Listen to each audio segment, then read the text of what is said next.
Hi, Courtney Miller. Welcome to the High Vibration Living Podcast. Hello, Whitney. I am so happy to be here. I'm so happy to have you on here because you are such a wealth of wisdom, but you're also this beautiful bubble of joy. And so I've wanted to bring you onto the podcast so more people can learn from you and with you and hopefully get to connect with you in person sometime. Excellent.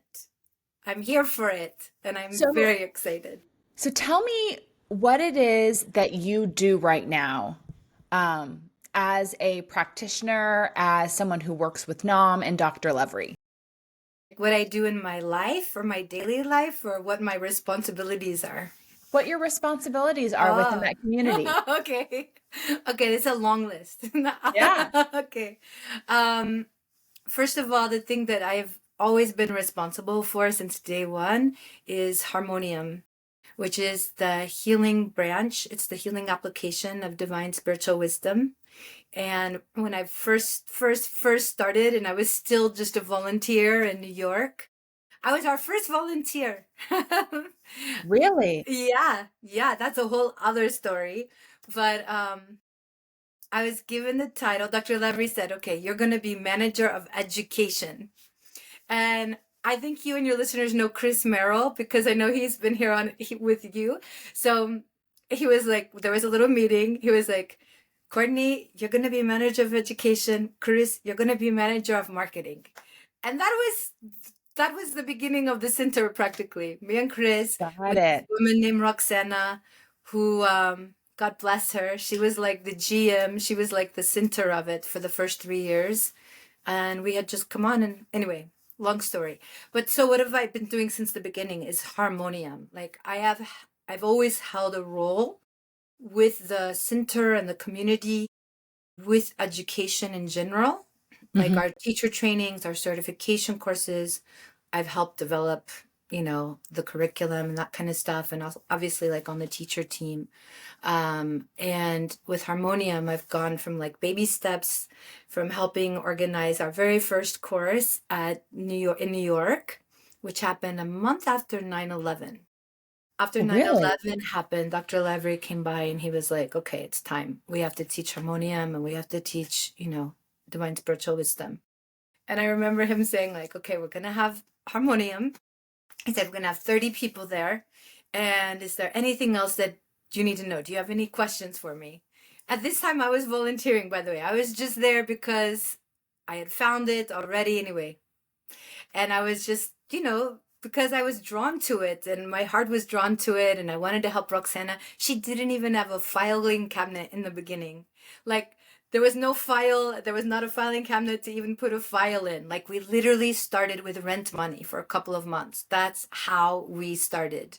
This what's become a global movement. We Yeah. started with 2 or 3 months rent in New York. And so obviously I was going to help do this and help bring these people together. And so he was like, do you have any questions? And I was like, well, yeah, what is Kabbalah? Because he's like, we're going to teach Kabbalah. He was like, oh, that's a good question. So I'm always someone that if you ask me to do something and my heart resonates with it, I'm going to say yes before I even stop to think about any of the details between, where we're starting and where we're going. Like, if I feel it, I'm in. Yeah. So I was like, yeah, sure, I'll help you get 30 people for Harmonium. What's Harmonium? What's Kabbalah? Just tell me. So, yeah, I was there helping from the very first course we had in New York all the way to today. We've had Harmonium courses all over the world: Switzerland, Germany, Mexico, both coasts in the US, Prague, even. And it's one of the three main branches underneath the divine spiritual wisdom umbrella. So we have Harmonium, which is the healing application. And I've been the director of that for a long time. And I am still like the director of the Harmonium education aspect, the Harmonium trainings. And we have another aspect, which is like our Nam yoga, which we then started going Shakti Nam, and now we're doing Sukshma. But this is the yogic application of divine spiritual wisdom. And then we have those incredible opportunities when we get to take classes that are just pure divine spiritual wisdom, and you receive Yes. the light and the energy and the techniques, and what we call practical spirituality. It's where you take divine spiritual wisdom and put it in a form so that you can use it in your daily life. So to go back to your first question, what do? I actually am involved in all three of these aspects, Yeah. and I have been since day one, since we, within 3 weeks of opening the doors in New York City. Um, and as Because anybody who's, I would say like it makes sense that you're connected to all three because all three are connected. So for anyone who wants to be spiritual, right, you would probably need some sort of hands-on healing. Like no matter how powerful we are, we sometimes need other people to help put light in us or 100%. rearrange the light. And so that's what the harmonium healing is. You need yoga, some practice of yoga, because you need the breath work and the movement of the body to coincide together. And then you need spiritual wisdom. Like you need to go and sit and listen to lectures that help you understand life and what's going on in the world and how to navigate things. And it's like the combination of all three, which is just a more spiritual path of light, which is all the avenues you work under. Yes, yeah, you get it. It's like this super genius, holistic, like container. Like, I don't know what else. It's just a path. It's a path. It's this path of divine spiritual wisdom as shared by Dr. Levry. And of course, Dr. Levry is connected to lineages of people. And of course, he has received lineages from multiple lineage holders. Um, we have the Kabbalah lineage through him, through his parents. We also have the Christian Kabbalah lineage through his parents. And you don't really find that in a single individual. Usually it's one or the other, but he has both of those lineages. And then he has a long storied background of his own relationship with yoga and studying yoga and Yeah. practicing yoga and Naam. And then on top of that, as he said in other interviews, he's from the motherland. So he has a whole other background and connection to spirituality. So it's pretty fantastic. When I first came to New York, I came as an opera singer. And there were two things I wanted when I came to New York. One was opera singing. Two was I knew I was ready to find another teacher. Because I'd had a teacher who was tremendous, who had changed my life. I'm just say his name and honor it to him because he passed away like 7 years ago. His name's Bekir Algan. He's this Turkish Sufi that was teaching me Iyengar yoga, and he taught it according to the 5 seasons of the Chinese medicine. So for 10 years, I'm learning Iyengar yoga from this Sufi guy, as he calls himself, who also taught according to the wisdom of the 5 theory element of Chinese medicine. So I'm just like for 10 years being immersed in like food as medicine, timing, cycles. This was all before I met Dr. Levry. Yeah. So you're And getting tuned. yes, I was getting attuned, and Bakir had given me books about like quantum physics, introduced me to some quantum scientists. A Weekend with David Bohm was my first book, and it was about the holographic universe. I was like 21 or 20 or something like that, and I was just being given all of this. My mind was just being open, and I was drinking it in because I knew it was true. And there was Yes. something in me that had been looking for these theories, these explanations for so long. So this combination of like David Bohm's work with like the ancient work of Chinese medicine. And then on top of that, I don't know how Bakir knew, but you know how teachers are with their students. He gave me this book by Thich Nhat Hanh, which was called Being Peace. I have a lot of Mars, and you know what that means, Whitney. Mars. Hence you show up wearing red. Yes.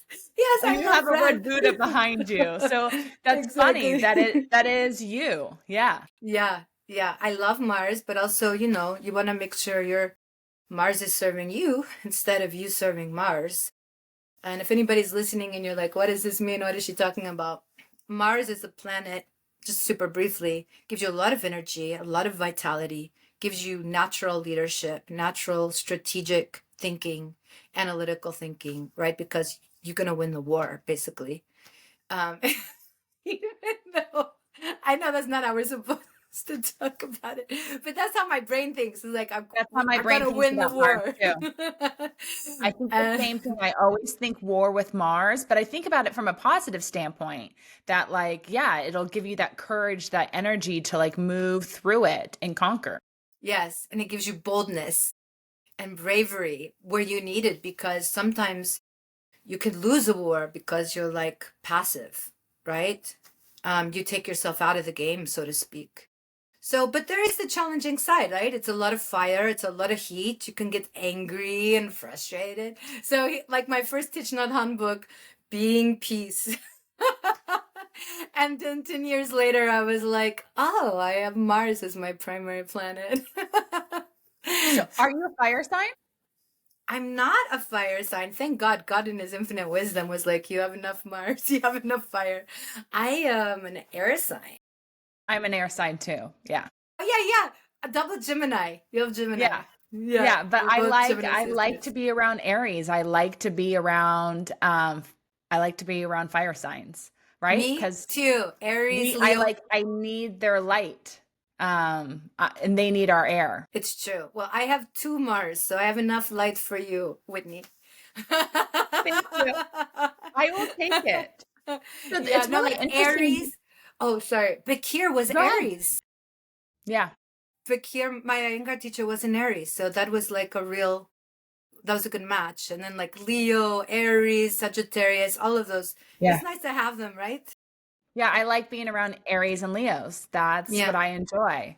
Um, so I'd like some more Aries and Leo men to come into my You're life, like, please. universe, bring them closer. Just saying it compliments me well. I'll take more if they're good men. Yeah, and you know what? It's mutual, because when you have fire, if you have just a little flame, if you have an idea but you're not certain about it, you need the air to amplify it. Yeah. So it's a good mix. Well, it's a reminder that, and I think it's really important for people to understand on their spiritual path, is you need to find partners at different time because you can create so much more together than by taking the trip solo. And I think and it's just interesting being in my 40s and just seeing friends at all different ages and all different stages in their life. So many people are trying to isolate themselves in order to work on themselves, in order to grow and be a better person or be more successful in their career. And I think that's where the error is when you isolate. There's always a time for that, but you can expand so much quicker when you find a partner and you work with somebody. That is 100% true. And what I would say to that is, you want to find a partner who's also willing to be working on themselves too, right? Yeah. Yeah. No, that was a big thing for me for a long time. I was like, I'm not ready, I'm not ready, I'm not ready. And then finally a friend of mine asked me the other day, like, Courtney, Jesus, what are you waiting for? And then I was like, I need to be perfect. You know how Yeah. sometimes you're talking with a friend and something comes out of you that you didn't realize was in your subconscious mind? And then I was like, oh my God, I'm like waiting to work on myself until I'm perfect. Like, that's never gonna, like, what? That's crazy. Yeah, there's always different evolutions of ourselves because our body doesn't stay the same for 100 years. Our mind doesn't stay the same for a Yeah. hundred years. So to think that we can perfect exactly who we are and where we are right now is actually impossible because it's going to keep changing every day. And as a client of mine in New York told me, I just came back from New York yesterday. Um, I saw her 3 times while I was there over a week and a half, 2 weeks. And for some reason, our conversation always brought her to this point where she said, well, life isn't perfect. So And you were I being was nudged. like, I know. I was like, okay, God, I get it. Life isn't perfect. And then I saw her 3 or 4 days later. We're talking about something completely different. And she's like, yeah, but it's okay. It's not perfect here. And I was like, are you kidding me? I was like, okay, okay, I get it. Kid you not, the third time I saw her, it came out of her mouth again for another reason. I was Yeah. like, okay, I have moon in Libra. Libra, another air sign, but perfection. And I was like, okay, okay, okay, okay. I don't have to be perfect. Um, I don't Dude, have to we're be very perfect in similar. anything. My rising's Libra. So um, I understand. I like everything balanced, perfect, in order. Sometimes I think it needs to be that way in order to move forward. Um, but it doesn't. And that's when I like kind of using spirituality just to like give me nudges and move me forward. Or I try to use like certain spiritual practices sometimes just to like light fire, right? yeah, Just so there's yeah, movement. So I yeah. don't stay stagnant because I can have can have a natural tendency to want to be stagnant because I want to create consistency and order and balance. So that's like the important part of understanding your makeup, and then how to use spirituality to like keep it moving and It grow. is so, you're exactly right, because that's what we say, the first stage. I don't like talking about it in terms of stages because it makes it seem hierarchical and linear and all that stuff, which we know growth is not linear, healing is not linear. But for lack of a better word, like first stage, self knowledge. It's that old proverb, if you don't know where you came from, you cannot know where you're going. Yes. And if you look at the world right now, people are finally starting to wake up, and there's headlines about Uranus and Gemini. And when Uranus and Gemini, there was the American Revolution, and what's going to happen. And I'm like, okay, y'all, this happens every 84 years. You're telling me you just woke up this morning and you just realized that Uranus is in Gemini again. It's like so crazy, because Yeah. things do happen in cycles. And if Yes. you do take the time to know where you came from, you can definitely project where you're headed. And it's true for us at a global scale, and it's for sure true for us inside. And people say, oh, we didn't come to life with a handbook in our, coming out of the mom with like a handbook. No, but we have these ancient wisdom, these science and arts that do have guides for how you can know yourself. Yes. And I was taught that our natal chart is our map. That is our guide. That is the book that we were gifted. And that when we are feeling lost, whether we can understand and read astrology or not, we can still look at a printed copy of our natal chart, and that will activate our DNA and help our internal compass know the way to go. So I was always told, just have it printed out. And if you're going through a time where you're feeling lost, just stare at it every day and it will activate something in your DNA. So you move in the direction that you need to be going. Have you heard anything like that Yeah, before? you know what? To me, that makes a lot of sense, because when you look at your natal chart, it's a circle, it's a wheel, it's a symbol. And all of the planets are written there in symbols. And one of the things that we learn and study and practice and teach is that one of the ways you communicate with the universe is through symbols. And Yeah. this is why they are so enduring. This is why they've lasted for generations and generations and generations of people and time, because the symbols are divine in that sense. They are enduring, they're archetypal. And I think of each symbol. Dr. Levry taught me when he was teaching us about the tree of life. He was like, think of this as a big filing cabinet that holds all the files to all the answers to all the questions you could ever imagine that you needed to ask. So I think of symbols as filing cabinets. And, we're, especially like if people are like me, like I am like on a plane, I am traveling. I don't even remember what my like permanent address is anymore at this point. So I don't have room to carry all my books and my bookcases and my this and my that. I need symbols. That when I look at a symbol, it unlocks and unpacks all the knowledge, all the wisdom that's associated with that I've ever learned, or that I can also continue to receive just by working with the symbol, like you said, by looking at it.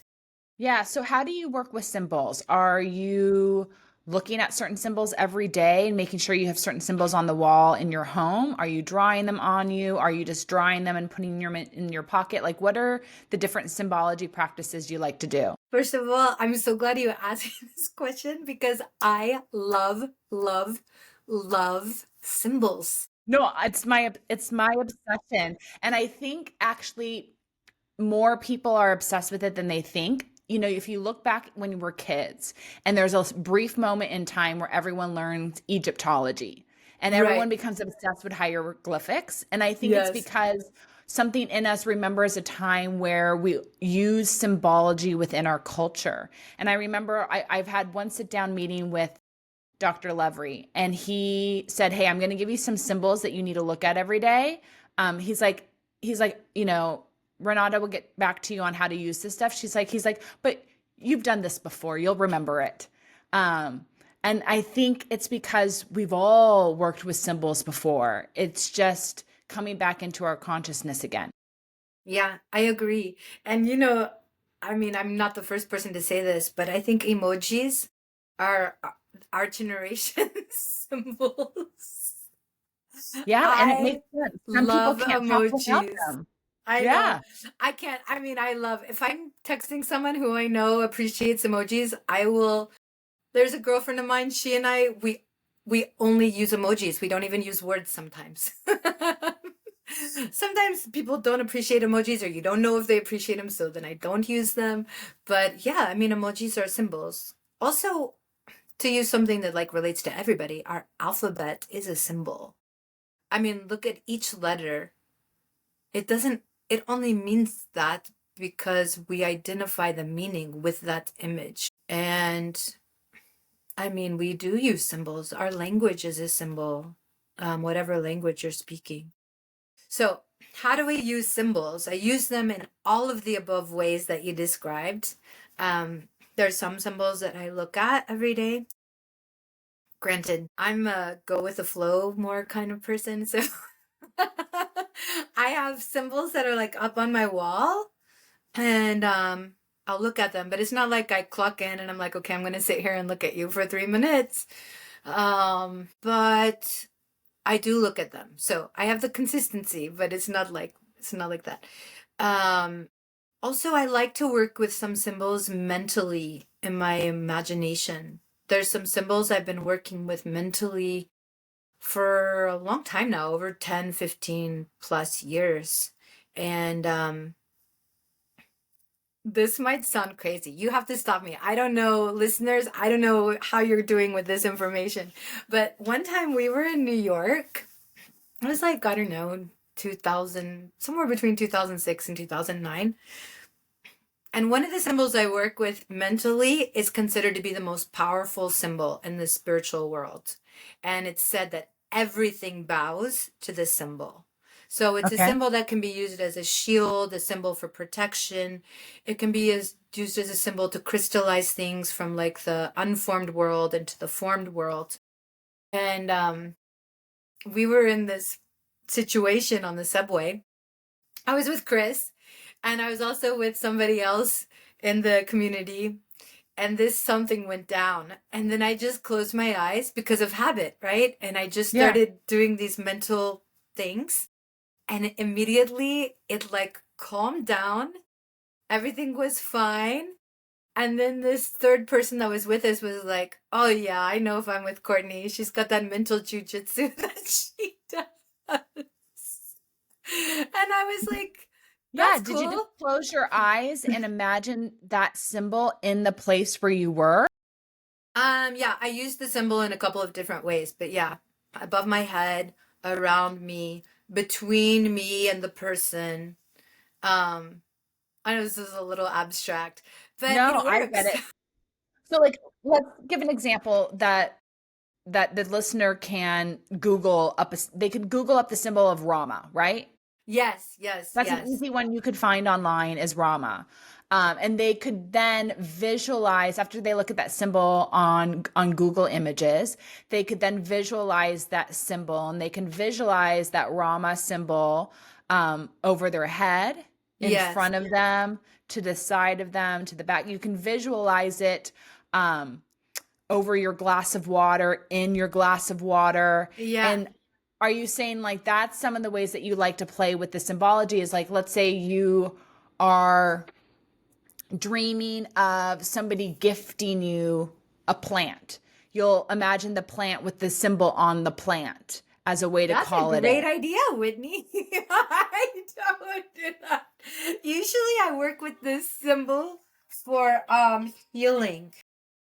Usually I work up for healing. I'm very like healing oriented. I want Okay. to like bring peace Yeah. but you know what? I'm going to remember that because that is a good idea. I don't know who gifted that to us. That just dropped in. I was like, wait, I sit here and I dream about like someone gifting me a frequency machine or this or that. And I've never thought about like when I imagine or ask to be able to receive something. I've never thought about closing my eyes and imagine receiving it with the symbol on it. What's the symbol that you like to use for healing? Um it's in Kabbalah, in Universal Kabbalah, we work with two stars, and it's one of the two main stars that we work with because a star is a symbol of light. Oh, I can say it like this. Because pretty much everybody's seen the Leonardo da Vinci's Vitruvian Man, right? The Vitruvian Man, where the guy's got his arms Yeah. outstretched and his legs outstretched. And you can look at that drawing and you can be like, hey, that person looks like a star with the apex pointing up, right? Like a five-pointed star. Yes. So in these teachings of light, we call that the pentagram of light. It's the star of light, the one with the apex pointing up. I have to be super, super, super clear about that. It's exactly as if you were looking at Da Vinci's sketch or painting. And that symbol is considered to be the totality of the power of the sun. Like the sun above our head that we see that's in the sky. Also, you can read about it and you'll find that mystics have said it's the totality of the power of the mind. And that symbol, that five-pointed symbol, reflects the five elements, which, getting back to my Iyengar teacher who was steeping me in Chinese medicine theory and stuff, when I learned about the star with Dr. Levry, I'm like, of course this makes so much sense. Because I'd already been exposed to like the constructive and the destructive flow of the five-pointed, cycle. So yeah, I was like, I'm at home. Like life has been preparing me and here I am. So that symbol, talk about a filing cabinet. It is a filing cabinet for so many things. But when you think about each of those 5 points corresponding to the 5 elements, we're talking about when that star is balanced, you're talking about a human being who's tapped into the fullness of his power. Like with the open heart and the 5 elements balanced, the human being is light, is an embodiment of light, becomes like the living sun, giving life to everyone around them, being a blessing for themselves and a blessing for everyone around them.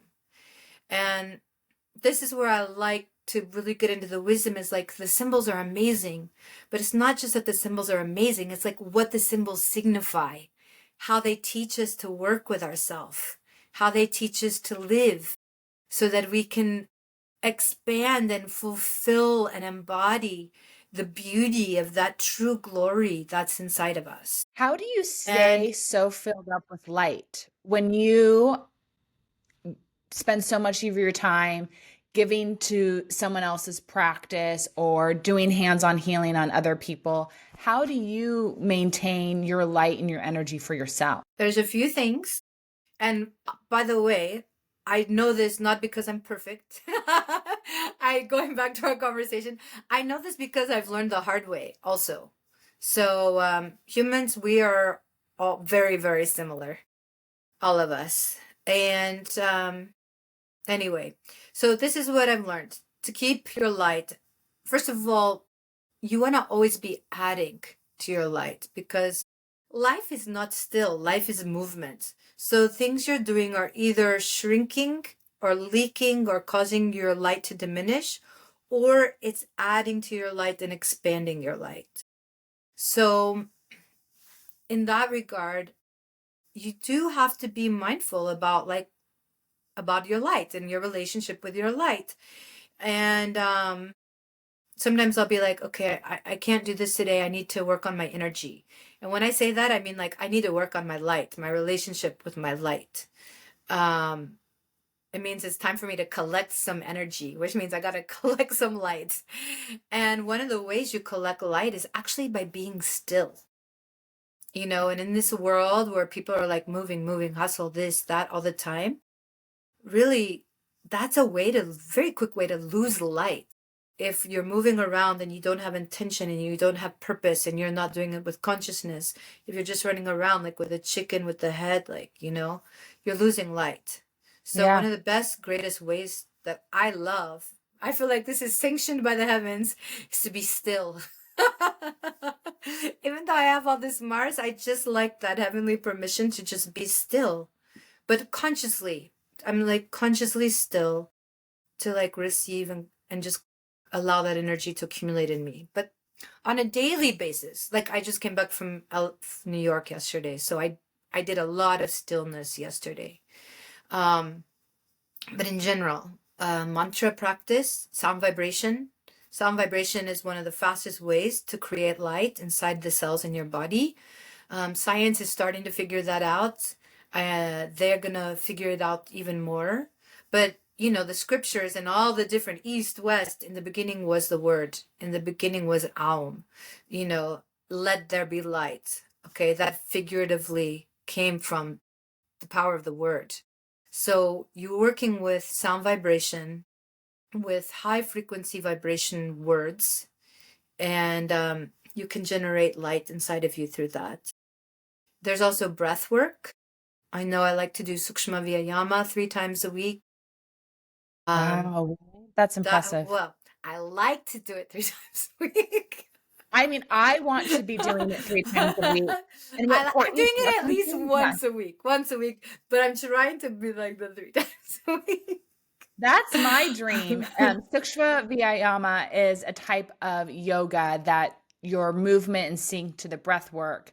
And I've had Renata on the podcast talking about it. It's one of my favorite types of yoga because it's not as overwhelming to the physical body, but you still get a great workout and it does fill you up with light. You ultimately have so much more energy afterwards. But it's such a big mental practice that you have to psych yourself up to do it. I know. The good news is it used to take like 2 hours or more. And now if you practice it, we've gotten it down to like an hour 15. So it is something you could do a few times a week for, Yeah, I'm cool with it being an hour and a half. I just find I love doing it when I can be in person with Renata or Alyssa. yes, yes. It's one of those practices where it just doesn't hit the same when you try to do it alone at home. And my dream is that Naam and Dr. Lovery opens more studios throughout Orange or throughout Southern California again, so we can just go and do it in person. That's great. Sukshma in person is so good. It's so good.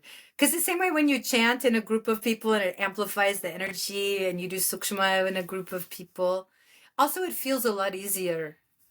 Feels so much easier. And when you're in person and you can see the teacher talk to you about holding more breath into your lungs and just those subtle comments about what it's going to be doing to your body. I mean, I think anyone that's listening to this episode has taken a Bikram yoga class, and when the best Bikram yoga classes were always the ones where the teacher explained how that position, that move you were doing was supporting your organs or doing this to your skin or doing this to your body. It's like when you know what the benefit is, you can do it, you can push a little further. Yeah, you're Uh, like, okay, okay, I want to have healthy eyes. Okay.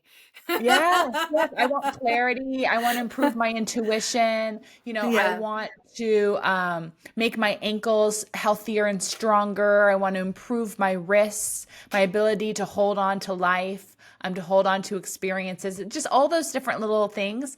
It helps, but I think that would be a great goal for me or for any of the listeners is just to try to do it once a week. Yes, once a week is a great start. And it's surprising how well, I don't know where I went, but for some reason, oh, I know. I sprained my ankle really badly a couple of summers ago, really badly. I don't know, they call it a high grade 3. I don't know what it is. Anyway, it wasn't good when and I was in Topanga. It was my first day in Topanga. I was so excited. I was like, hi, checking out the trails. And then I was like, I made a Martian mistake. I was too bold. And then I like misjudged something. And then whatever, I, how rolled on my ankle. Anyway, I had to go see this physical therapist. And she's in our community, actually. She's incredible. She lives in Santa Cruz. And she happened to be in town shortly thereafter. And she saw me and I was like, okay, tell me, what kind of shape I'm in. I didn't want to hear it. But I was like, just tell me what the deal is. So she did her whole thing and she was like, actually, she's like, everything is like pretty good. She's like, it must be all the Num 5 and the Sukshma you're doing. And I was like, oh, all the Num 5 and the Sukshma that I'm doing like once a week. And she's like, yeah, you're only doing it once a week. I'm like, well, when I can, I do it more. But she's like, this is an amazing practice. Like, as a therapist, she's been a therapist for decades. She was like impressed, and she also does these practices, but she had never seen it from that perspective, like how it positively impacts the health of the body and the resilience of the body, even from one time a week. So Yeah. So that's going to be my goal, is to do it one time a week. Do you do it online? Do you use the course that Renata created online, or how do you do it once a week? when I do it once a week, I'm teaching, or I'm taking. Ju from Brazil was just doing like 3 months of it, and I was taking with her. I love taking class, and and then Renata will invite me because she's been teaching it. So if I can go into person, but I'm not like near Santa Monica. I'm like out in Agora and Malibu. So I'm like, really, I'm gonna drive in the morning and da da da da. So normally it's online. It's online with other people. Either I'm teaching or I'm taking from someone who's teaching. So, for someone who's listening who's new to this version of yoga, how could they find the online course? What website should they go to? You mean to take class or to get certified? Oh, to take class. Okay. To take class, there's two places that you can go to. One is you can go to, I'll say it slowly, you can go to Hmm. edu.namyoga.com. And Renata and Alyssa, they have their incredible recordings that have been filmed super beautifully. And you know how you get like a movie? You get like a Sukshma movie and you take Sukshma class. So you can take class with Renata and Alyssa and Alex. And if there's ever live classes being taught through Naam, um, you go to like our Giving Naam website, which, let me just make sure, we recently changed the URL, givingnomwellness.org. Yeah. Thank you. And then you mentioned something that I don't think I've ever heard of, which was Nom 5. Yeah, Nom 5 is so good. Can I tell you something? Yeah? Okay, so you know about live blood analysis. I know Yeah. you recently had an experience with live blood analysis. Not only that, but after you and I chat today, I'm chatting with Ricky Wilbur, who did my live blood cell analysis. Wow. Okay, cool. Yeah. Okay, so we had somebody who was doing live blood cell analysis. It's a lot of words. It was doing live blood cell analysis on people before and after classes at NOM LA. Yes. And she was doing it before and after people took the NOM 5. She did it before and after people took Sukshma Vyayama. And then she did it before and after people were taking Shakti Nam, which is what I teach on Mondays. And basically I always do the Nam 5, and then I do like highlights of Sukshma Vyayama, like from head to toe. And she said that we got to see it too, like, in the slides and the whatever. She was super impressed at the detoxification impact on the blood after the classes. She was like, this is I think at first she thought she was going to see everybody's blood was so clean and so this and so that.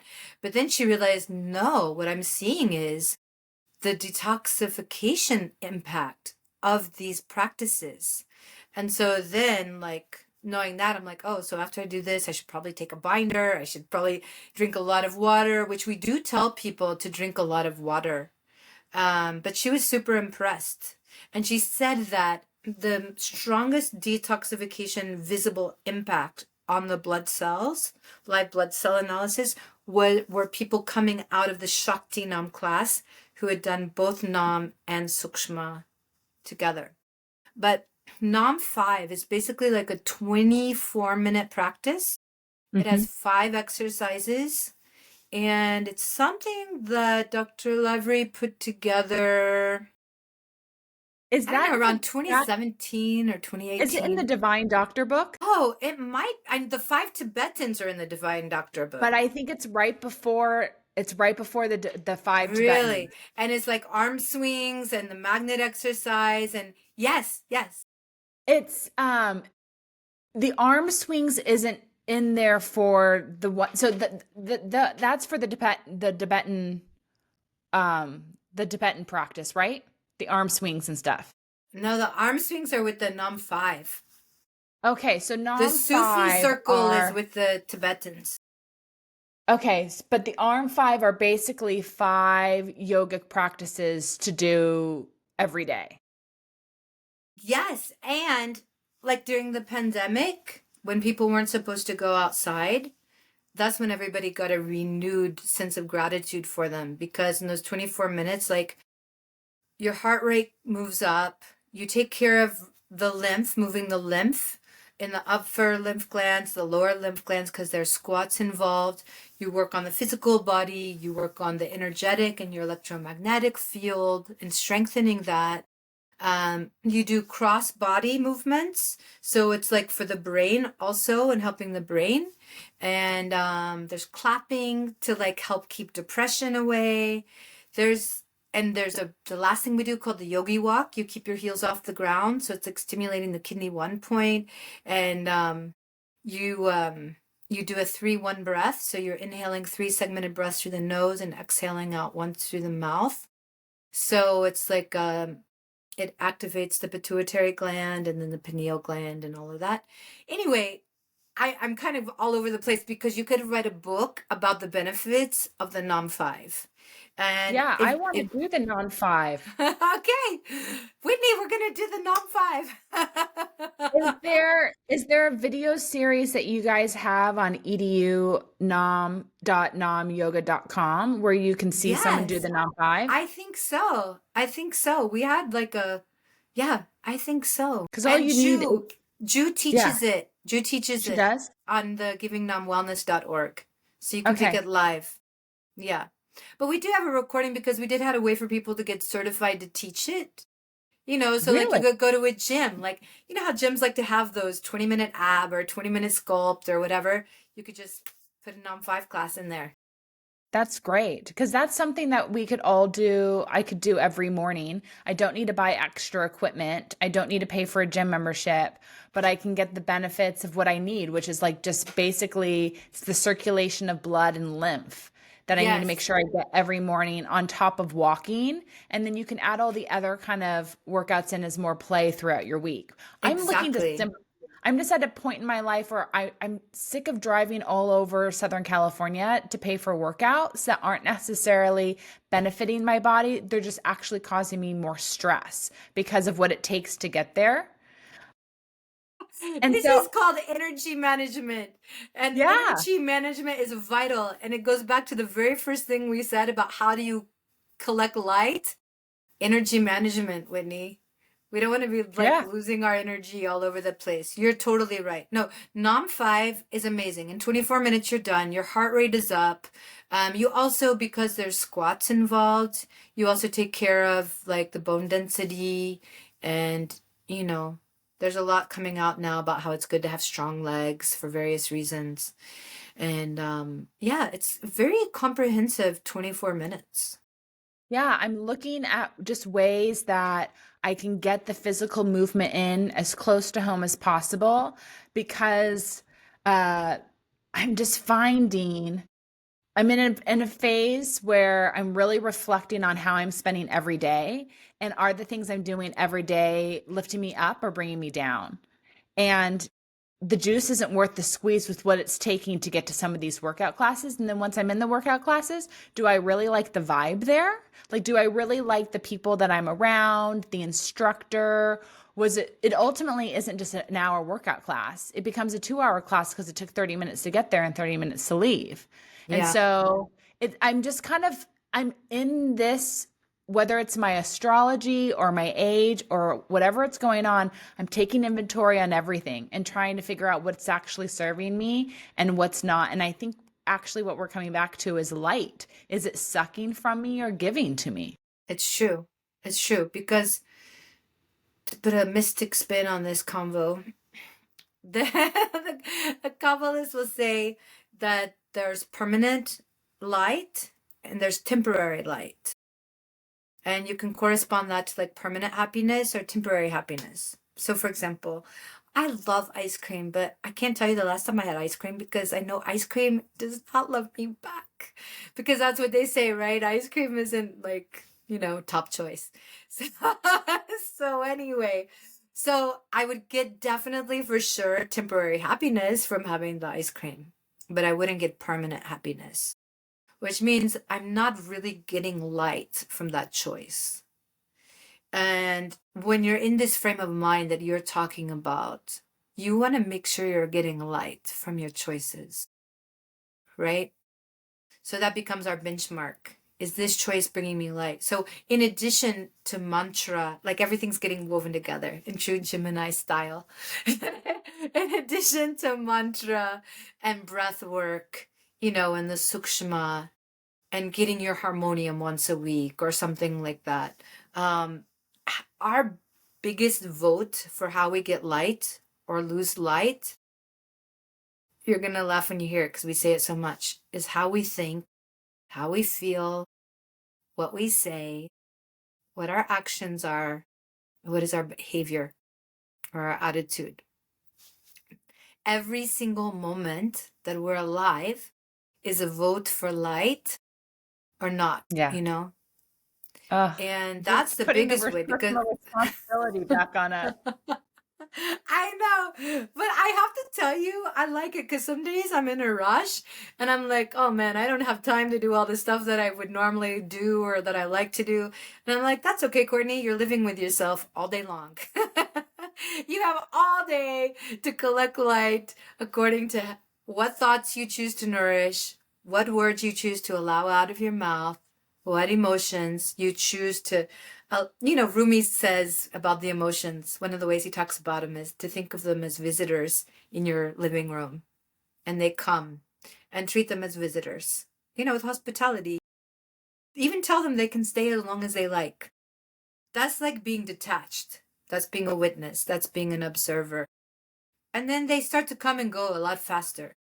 So, anyway, the visitors that are our emotions that we choose to give us that we give hospitality to, those are all ways that we can collect light throughout the day, even if you missed your morning practice, even if all you get in is triple mantra or a protection symbol.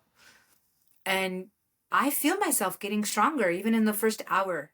And in a way, the days that I kind of miss my full practice in the morning, I'm on my best behavior because I know that I didn't do it. So I actually get more light because I'm on my best behavior. I like that. Yeah. So it works out, it all works out. That's a really good tip. But it's interesting, as you've been chatting, I've been thinking about different symbols that Dr. Levery has shared in some of his recent lectures that I just need to print out and just tape up and put around the house. There's one in particular that I just want to put on my front door. So that way, no matter how my morning starts or evolve, I can see it before I walk out the door and I can capture that symbol in my mind and then go out in my day. But I would love to know a mantra that you like saying every day that's been supportive to you. Triple mantra. It is one of the two longest mantras we do, but don't let that scare you off. Um, it's 3 stanzas. That's why we call it triple mantra. But the second and the third stanza mostly repeat. I know you know the mantra, Whitney, but people listening are like, 3 stanzas? Okay, but stanza 2 and 3 basically repeat. And why am I saying this? Even though it's not as simple as if I just gave you Om or something like that. I'm going to reference my Mars influences. One of the things about Mars is accident prone or clumsy. And even though we're incredible dancers, but I did grow up being very accident prone. And I found myself as a kid, as a university student, I was in the ER at least once a semester. I'm a urgent care. I used to go a lot. And then, I mean, it's That is not a something to be lot. proud of, like head injuries, like the weirdest things would happen, my ankle, my head, whatever. Um, One time I was in an opera rehearsal and the scenery, it didn't come on from the floor the way it usually does. They had it coming down from the ceiling. And I saw this woman and it was about to come down on her. And I like went and moved her out of the way, but I wasn't even thinking about myself. And so I totally got bonked on the head with the thing. So that's Mars for you because I could have yelled and said move, but like the impulsivity was like, let me go, get out of the way. Anyway, since I started doing triple mantra in 2001, I have only been to urgent care and the ER once or twice. That's 24 years. And it's not because just overnight I became like less clumsy or less accident prone. It's not because I changed overnight. No, it's because this mantra like takes care of you. It's a mantra for protection against accidents even. So, and Do I you do the testify do you do it for 11 minutes or do you do it just 3 times and walk out the door? for What's your personal years and practice? years and years I did it for 11 minutes. And there was some years where I did it for 31 minutes. Maybe not years, maybe like a year. But I have years under my belt of doing it for 11 minutes. I, as an honest person, will tell you I do not always do it for 11 minutes. But I'll listen to it for 11 minutes or why am I saying this? Not because I want to put myself down. I'm just saying this because I want to open up the window for anyone who's listening and is like, I can't sit for 11 minutes and say these words, these Garmuki words, and I don't know this language. Okay, fine. Don't sit for 11 minutes, but get the recording, press Mhm. play, and Mhm. do as much of it as you can, and sit and chant for as much of the 11 minutes as you can. And then if you get restless or whatever, like, okay, get dressed, get whatever, you could still be actively listening, you know? That's a great call. I can listen to it when I drive to the grocery store in the morning for my clients because Yes, the drive's 20 minutes anyways. I might as well listen to that and chant it for 11 minutes. yes. What I would say is there are some rules that I do follow. So, which is when you get in your car, before you turn the car on, do it 3 times. And then start the car. And then if that becomes your time to do your 11 minutes of triple mantra, then so be it. But for sure, do it 3 times before you turn your car on. Other thing, because I'm flying a lot, before the plane takes off, I do it 11 times.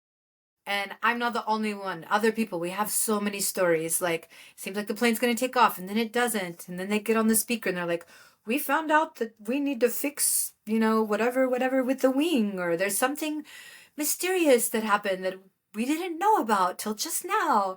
And it's good, right? Because then they take care of the plane and then you get to fly and everything's fine. So when So, you're on your plane or you're waiting to board, do you just sit, in your chair, with your hands at your under your chest? mhm. Um, and do you just whisper it?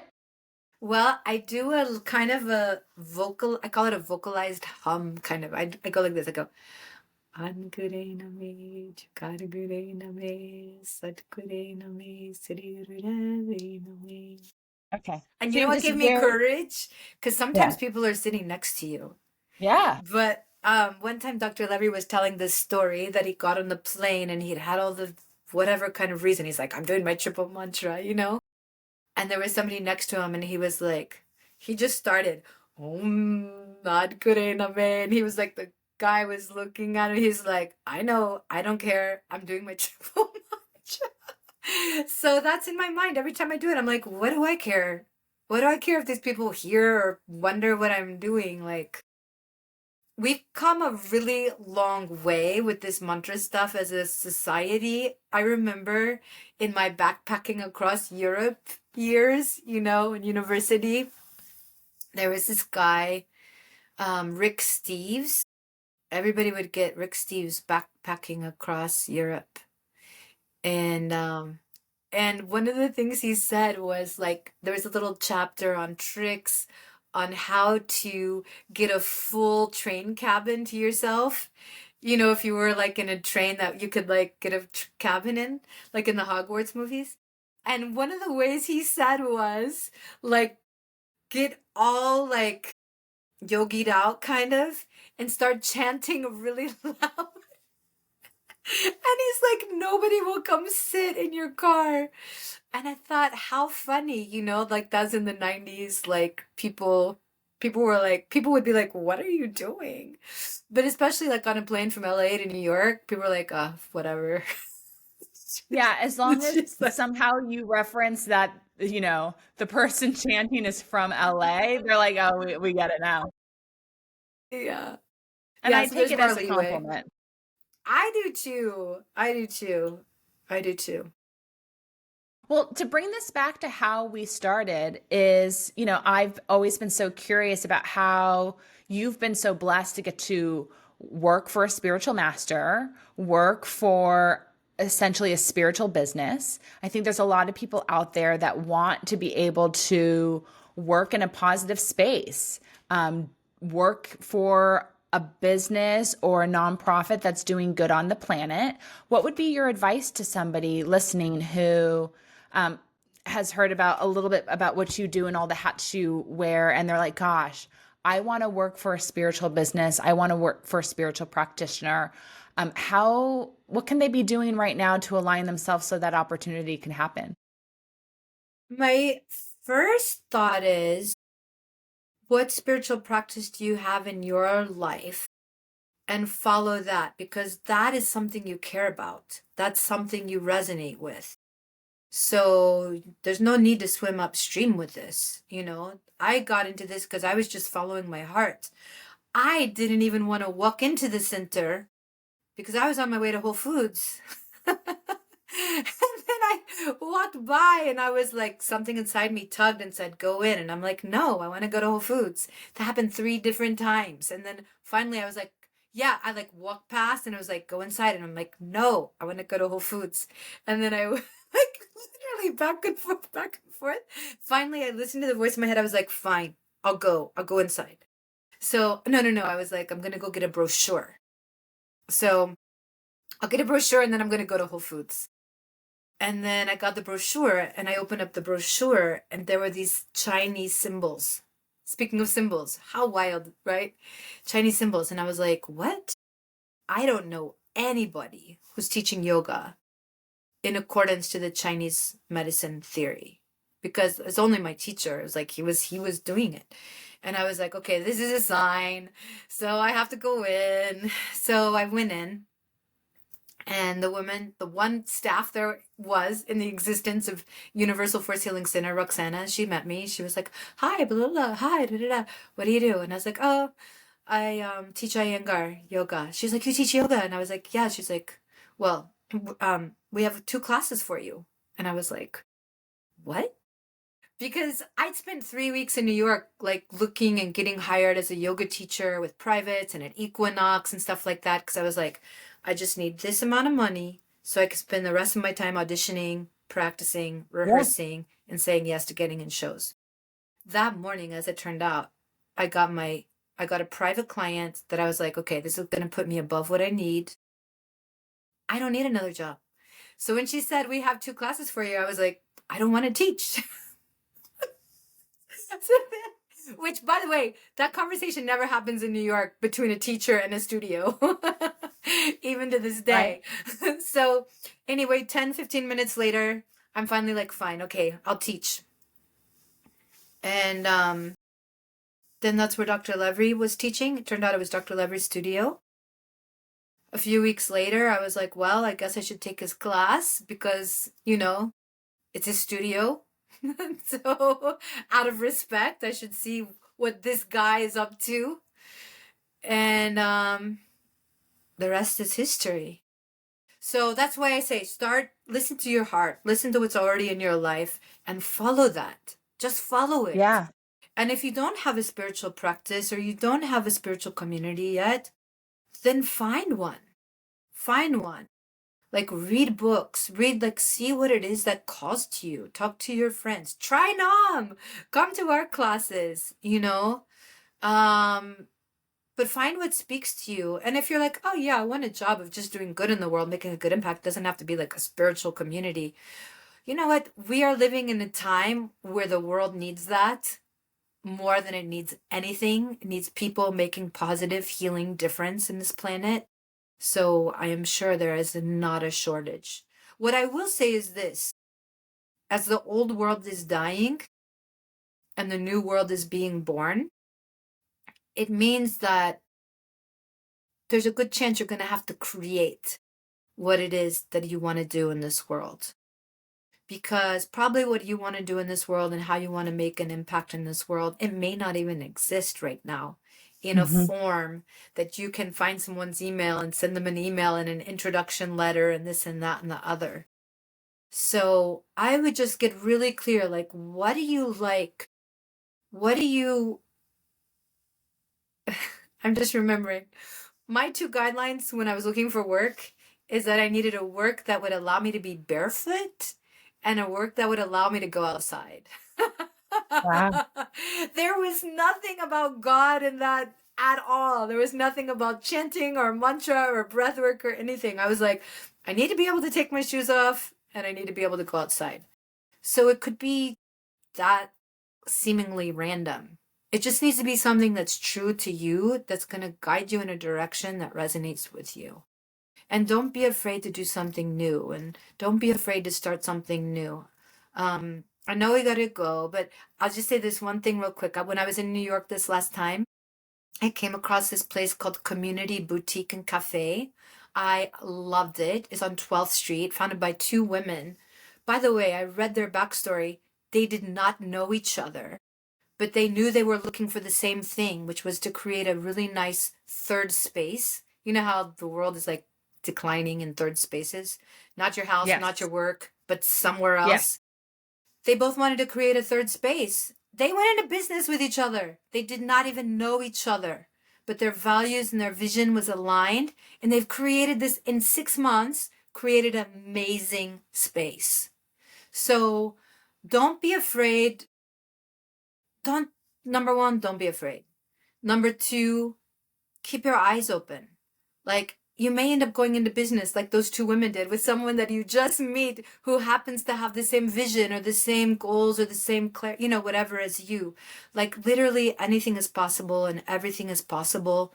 And it's going to take some work, but we are all in this together. This process of building something new for all of life, all of global humanity. We are all part of this process. And we're all going to be asked to do new things in new ways and to create, even in our existing, vocations. Hmm. So if it doesn't exist, create it. Hmm. And it may be with people that you haven't even met yet. Hmm. And to trust your instinct. Number one, that is how I got to where I am today, which is like, I just listened to my heart. I was like, I have to be happy. I have to be happy. I can't not be happy. It doesn't mean that quote unquote bad things don't happen or you don't go through heartbreaks or this or that and the other. It's not saying that. It's not like I live a pie in the sky life. but you have to listen to yourself. Yeah. Courtney, can you leave the listener with maybe one last health, wellness, or spiritual tip that they could consider adding into their life? Hmm. Well, I'm going to answer the question in a tricky kind of way. If you're not already doing the basics, which is synchronizing your circadian rhythm with the sunlight in the morning at sunrise and sunset, if you're not already getting 7 hours of sleep, if you're not already lifting weights and getting some extra protein in, if you're not already eating whole foods, or if you are, well, if you're not doing that, then you got to do all that. If you're already doing all of that, then I would add the simplest thing to add if you're new to like a breath work or a mantra or something like that is something that we call Brahmari Pranayam. And it is so easy, so non-confrontational, and it takes care of your brain. And our brain needs to be taken care of because we're getting so much input, so much information every day, whether we read it ourselves or people tell us about it, or just the fact that we know it exists and that the world is on overdrive around Yes. us. Just Yes. knowing the world is on overdrive around us is enough to make our brain like this, even if we're not exposing ourselves to it directly. So, Brahmari Pranayam is what we call an internalized Om. And some of your listeners that are like following the vagus nerve conversations and the parasympathetic nervous system regulation conversations, you're going to hear about, you know about this. Humming activates the vagus nerve, which downshifts you, recalibrates your nervous system, specifically your autonomic nervous system, so you can be chill. You know, sometimes you have to be chill. Even as excited and passionate and whatever as I am, I'm also chill at the same time. I need So, to go back to doing that. right? It's Thank you. so good. And Yeah. it's not complicated. Can I just do, should I do one time or no? Should we Yeah, do I was gonna say do one because I even bought the music of Dr. Levery doing it, and I have that on my soundtrack of music that I play when I cook in the kitchen. So then it will just naturally come on, and I start humming it, and it'll Yes. calm me down. But It works immediately, no matter how agitated or how stressed out I am. When I sit to do this in 3 times, it's like downshift, downshift, downshift. So you and take care I'll of your do brain, if you I'm take care of your sitting and nervous doing it, system. not moving in the kitchen, I'll do the hand symbol that Dr. Levery showed me to do where I hold my thumb down. Yes, yes. That's a good one. Yes. Why you hold your thumb down. Yeah. There's a lot of ways to do it. You don't even need a mudra. Whitney, you need to do the one Dr. Levery gave you. But if you're new to this, you don't even need a mudra. Or you can do Gyan Mudra. Or Whitney, will you show us the one? I don't know. Are you comfortable showing us the one that you do the Yeah, so Brahmari Mudra? I Pranayama take with? my hand. So if anyone's watching on YouTube, I put my thumb down and then I put all my fingers over it. So it's almost like a fist, um, but my thumb's covered up. Beautiful. And I just sit with that in my lap. This is a great mudra for quieting the brain. It's also a good mudra for calming down anger. And it's also a good mudra for harmonizing the feeling of depression. Because in Chinese medicine, you have the lung meridian, and the lungs correspond to the grief. So this is like a powerhouse mudra, multitask mudra. Okay, I so I'm going love to it. close my eyes. Me If you're too. driving while you're listening to this, do not close your eyes. But if you're not driving and you can close your eyes, close your eyes. You can just relax, relax, relax the body. Get still in the body. And so it's an internalized Om. We all know what Om sounds like. Om is like Om. But we're going to internalize it so that it vibrates all the cavities inside our skull. Okay? We all know what a skull looks like. So you can imagine that. And then when we do this, I like to imagine the sound vibration vibrating all the hallways, all the caverns in my skull. Okay, here it goes. Inhale. More. Inhale. Be aware of how you feel inside in your physical body, in your emotional world. in the world of your thoughts, and gently blink your eyes open. Look, we're glowing. I feel so good in love. Yes. Oh, yeah. Love. Okay, I forgot the 10K steps. Everyone, you got to be walking. Walking is so good for your brain. Whitney and I were talking about this. You have to walk. Okay, maybe you don't get 10K, maybe you get 7K, but walk. You got to walk. Um, but the main thing that our brain needs is love. In divine spiritual wisdom, we say love corresponds to the mental plane, the power of faith, that capacity to apply wisdom and the laws of nature in action so that you can create something that you only see in your mind's eye. You know, all this business entrepreneur people, we need that capacity. Mystically, they call it faith. But more specifically, we say faith is wisdom in action. Faith is what creates evidence. Faith is that capacity to apply the wisdom to bring life to what you see in your imagination. Okay, that's your chest. If somebody has chest issues, an esoteric mystical way to work with them is through the power of faith. And then you have like the gut region and below, you know, like the reproductive, this, that has to do with hope. So we have these three living forces, but the mental world, love. So that way you said you felt loved. Love harmonizes and takes the pressure and like heals the mind, because we're dual in our mind, but love is one in nature. So you need this unifying force to heal the mind and to make us feel good. Courtney, I could have you on here all day. I didn't even get to talk to you more about harmonium healing and hands-on healing and why we need it once a week. Another time, another season. Honestly, such a blessing for me to get to have you on here and to chat with you and get to enjoy your time, because your time is so valuable and you're giving so much to so many people. So thank you. Thank you for having me, Whitney.